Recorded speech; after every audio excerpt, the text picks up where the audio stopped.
Ada yang nanya ke saya, Abah Caca, kunaon sih? Hayu wae bikin konten tentang korupsi, tentang kemiskinan. Nanaonan sih? Bosen tahu. Dai kemiskinan mah kitu-kitu kene. Ngomong korupsi itu mah bukan urusan kita. Ada benernya sih. Nah, cuman kenapa saya tetap bikin konten tentang dua hal tadi, yaitu kemiskinan dan korupsi, itu pada dasarnya karena saya peduli terhadap warga miskin.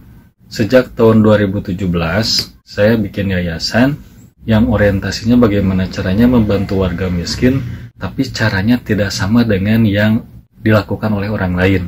Karena kalau yang udah dilakukan oleh orang lain, ya udah biarkan saja.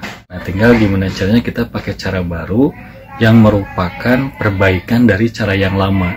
2018, 2019, sampai sekarang 2023 itu ternyata berkembang. Saya pelajari, ternyata kemiskinan itu bisa selesai jika anggaran dari pemerintah bisa disalurkan secara maksimal tanpa kebocoran. Ternyata ketika bicara mengenai anggaran kemiskinan yang ada di pemerintah, ternyata anggaran-anggaran tersebut dikorupsi. Saya punya kesimpulan pribadi bahwa kemiskinan itu tidak terlepas dari korupsi, atau salah satu penyebab kemiskinan adalah korupsi. Jadi kalau orang-orang yang peduli terhadap warga miskin seharusnya paham bahwa kita harus memerangi korupsi agar haknya orang miskin tidak dicuri. Kenapa korupsi dikaitkan dengan warga miskin? Karena yang paling terdampak oleh korupsi adalah warga miskin ternyata.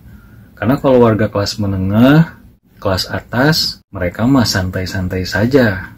Nah, lalu bagaimana caranya nih? Abah Caca sebagai rakyat biasa membantu warga miskin, ternyata saya menemukan cara yaitu dengan merapihkan data penerima bantuan. Jadi, merapihkan data warga miskin. Kenapa harus dimulai dari data dulu? Karena penanganan kemiskinan itu tidak akan maksimal jika data warga miskinnya semrawut. Nah, lalu maksud Abah Caca tuh data warga miskin tuh yang kayak gimana sih? Karena kan ada yang bilang itu Dinsos juga udah bikin data loh. Dinas Kependudukan apalagi? BPS juga.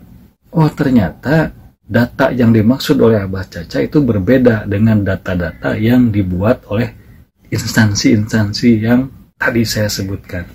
Berbedanya di mana? Simak di video berikutnya. Oke? Saya Abah Caca. Sampai jumpa di video berikutnya. Salam transparansi.